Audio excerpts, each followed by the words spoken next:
This will define everything as the playoff rosters are still being finalized. How do we match up against the Cubs? Are we gonna win? Let's talk about it. Hi, welcome back to another episode of Padres Digest with your host, Andrew. Apparently the intolerable one, according to that one comment. If you know, you know. But today we have some important big things to talk about, specifically the Padres Cubs NL wildcard position by position breakdown. These are all by Mike Petrelio. I'm sure I said that wrong. But as always, I ran it through my best friend ChatGPT, got it summarized a little bit to make it more digestible for you. So yeah, let's just dive right into it. This might be a good podcast episode if you're driving home from work or whenever I get to post this. But let's start with catcher, I guess. So, catchers, we have Freddie Fermin and Carson Kelly on their side. And I can always jump back and forth between this. But yeah, Carson Kelly, those are his stats. I don't have the Padres ones brought up, honestly, sadly. But at this point, you should pretty much know who they are at this point. I said at this point twice. Anyways, so the Cubs have a slight edge in defense, even though Padres catchers have hit better since the trade deadline, thanks to Freddie Fermin. Padres upgraded from Maldonado to Freddie Fermin, improving their offensive floor. Carson Kelly offers high upside with the bat, though consistency is a concern. It's a close call, not a big strength for either side. So obviously I don't have this right one-for-one article on here, but they were saying how Carson Kelly went on like a massive, like Barry Bonds-esque April. He like what was it? 360, 507, 840 slash line. So yeah, but he completely chilled. And of course, the other big thing is that, excuse me, we don't have also please apply if you haven't. We don't have Arraez Diaz. We don't know yet. It's still unclear. Maldonado and Campusano are both in Chicago right now. I feel like they're probably going to lean towards Maldonado, like I said in a couple videos ago about how he has more playoff experience. But, I mean, Campusano does have more upside. But Arraez Diaz might be okay. But Pivetta has thrown pretty much the entire season to Arraez Diaz. So, what does that mean for us? We won't know until tomorrow, to be honest. But for right now, it's a close call. Not a big strength for either side.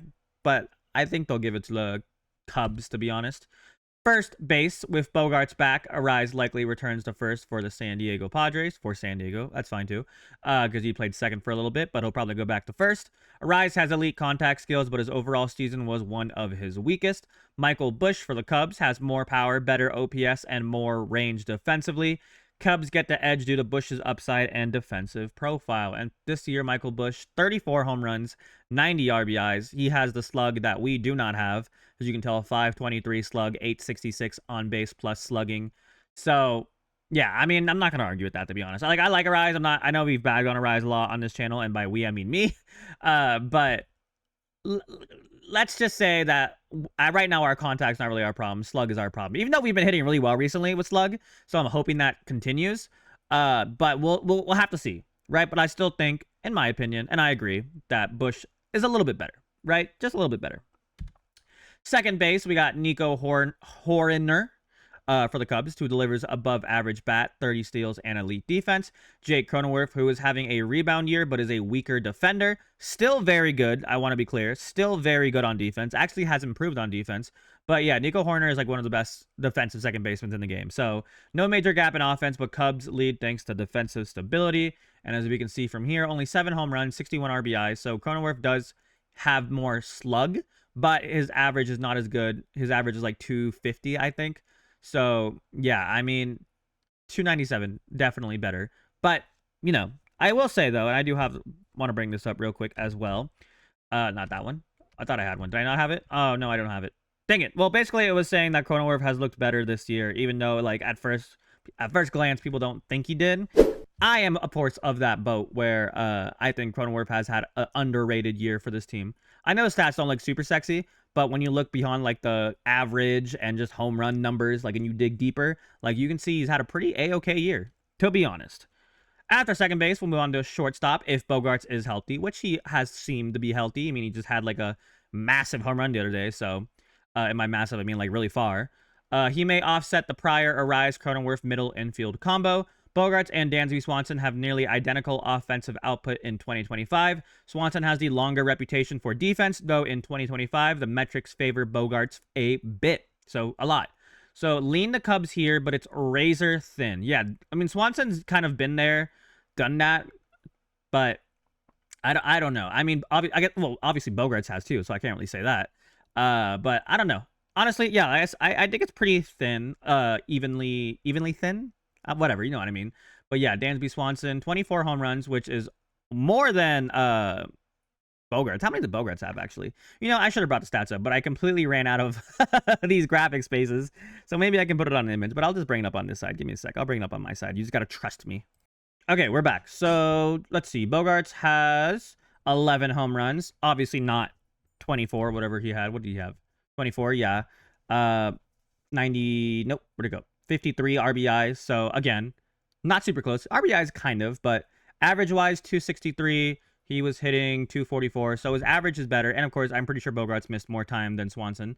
Let's see, 159 games versus 136. So not like a huge gap, but still, I don't disagree with Dansby Swanson, just a little bit better. But in the end of the day, it's more about who's hotter. So I think Bogaerts is hotter than Swanson is right now, at least. So moving on, we just did shortstop, now third base. Matt Shaw for the Cubs has been inconsistent, flashes of strength, but weak stretches. Manny Machado Padres had a stronger, steadier full season. Yes, I know August and a little bit of September were awful for him, awful. But he has picked it up a bit, so hopefully that carries over into the playoffs. Shaw might have a slight defensive edge in spots, but risk/variability tilts advantage to Padres. And again, Matt Shaw, 13 home runs, 44 RBIs versus Machado, who has 27 home runs, 95 RBIs. I know it's not an end-all, die-all stat, but if for the casual viewers, it's a good benchmark. 226 average for Shaw, 275 batting average for Machado. So you can see some differences, right? Now, while Machado has not having the best defensive year, I mean, it's good enough. You know what I mean? It's good enough. And then that was third base. So let's move on to left field. Padres traded for Ramon Laureano, but he is out with a fractured finger. I think they said at least 3 weeks, but they're hopefully optimistic. Replacement options, Gavin Sheets, Bryce Johnson are serviceable but unproven in big spots. I kind of disagree with Gavin Sheets for that. Actually, kind of both, to be honest. They have that dog in them. I mean, Gavin Sheets has big moments. Yes, he's failed at big moments, but he's also succeeded at big moments. So I tend to think that we'll be okay with Gavin Sheets and Bryce Johnson. Obviously not Ramon Laureano. Like, they're not him. Like, Ramon Laureano is much better, but, you know, he's not here. So I think I'm happy with Gavin Sheets and Bryce Johnson. But Cubs have Ian Happ, who brings consistency, power, solid offense, no surprises.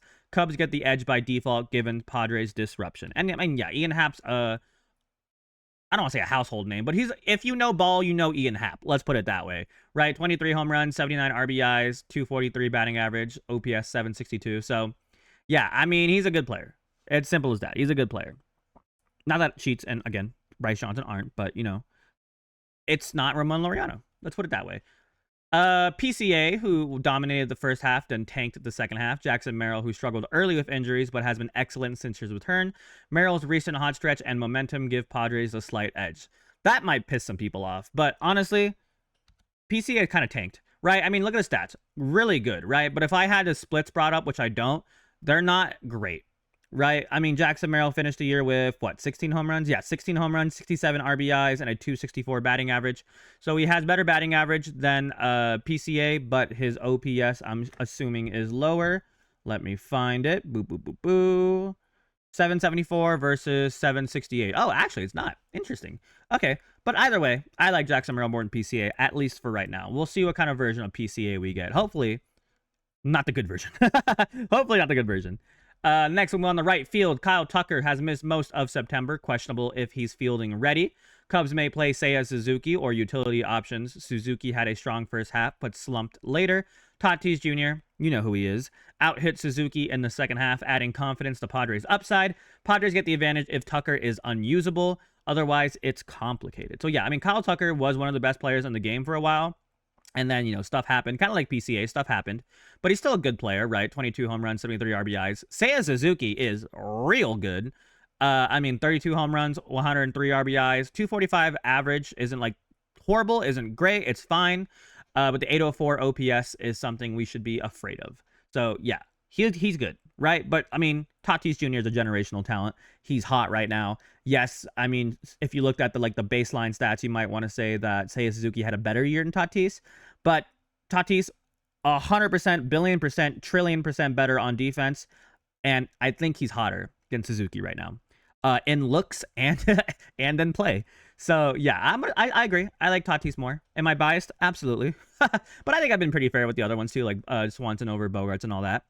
DH spots are fluid on both sides depending on injuries and pitcher matchups. If Tucker is healthy, he'd be the strongest DH option among all candidates. Padres may deploy Shildt or O'Hearn. Cubs might use Turner, Balastros, Suzuki, etc. Cubs claim a slight edge given greater flexibility and consistency. Yeah, we already looked at Suzuki. I don't think I have the other guy on here, but Justin Turner. I mean, we've seen Justin Turner play. He's old, so I don't know. Maybe 3 home runs, 18 RBIs in 80 games, almost 200 plate appearances. So I'm not stressed about Justin Turner, even if he's a former Dodger, and you know how they are against us. But we'll see. I think I like O'Hearn or Sheets better at DH than I do. If it's say Suzuki, obviously not. But like if it's like just came back from injury Kyle Tucker, then I'll take my chances. You know what I mean? DH, and then moving on to starting rotation. Neither team has a true ace. Both had solid mid-rotation arms. And I don't know if I'd call Pivetta a true ace, but I wouldn't like not call him our ace, if that makes sense. But Cubs' second half rotation has been better. 3.48 ERA versus our 4.28 ERA. Likely matchups are Imanaga, Boyd, Cubs versus Pivetta, King, Cease, Padres. It already got confirmed that it's going to be, I think I have that on, actually. Yeah, Dylan Cease will start game 2 and Yu Darvish in game 3. No King, unfortunately. Do I hate that? I don't know. Maybe out of the bullpen he'll be good, but we'll see. Christian just made a video on that, so make sure you guys watch that. He dived more into it. But I'll just say this. I think we have the talent on this pitching staff to be better than the Cubs. I think the biggest problem is just consistency, right? I also skipped the Tatis thing. Yeah, Tatis finished 2025 with an F4 of 6.1. That's 10th among all MLB position players, 6th in the National League. It's his second highest career F4 season. Since he entered the league in 19, his 26.5 F4 is 9th in the NL among position players. Reading is hard. And then, yeah, so did I finish that? I don't think I did. Let me see. Rotation, yeah. So despite Imanaga's home runs problem and Boyd's drop-off, Padres get the slight nod because Cubs also lack relief from Cade Horton, who is gone. So yeah, Matthew Boyd, who has been cold, but he's still a good lefty. And then Shota Itamanga, who is still a good lefty, has also been cold. And you know how we are against lefties. That being said, the past couple of lefty matchups we did really good. It was against the Diamondbacks, so maybe take that with a grain of salt. But I don't know. It all depends. Really, it depends more on our offense, I think, than it does our hitting. What? It depends more on our offense than it does the pitching. But yeah, it still weirds me out to see Colin Rea on the Cubs with a serviceable ERA. That and Drew Pomeranz down there, but we'll talk about him in a sec. But former Padres. I wasn't Brad Keller a former Padre? Am I crazy? I might be crazy. Anyways, bullpen. Cubs bullpen has transformed mid-season, rose from one of the weakest to among the best in K percentage, strikeout percentage. Padres already had a late bullpen, then they added Mason Miller, and now he has a 54% K rate. Padres will miss Jason Adam. Yes, we will, due to injury, but have depth. Estrada, Suarez, Hart's not going to be here. Morejon. It'll probably be B-Rod, I'm pretty sure, who I love, of course. And they'll have our starters doing some relief mopping up.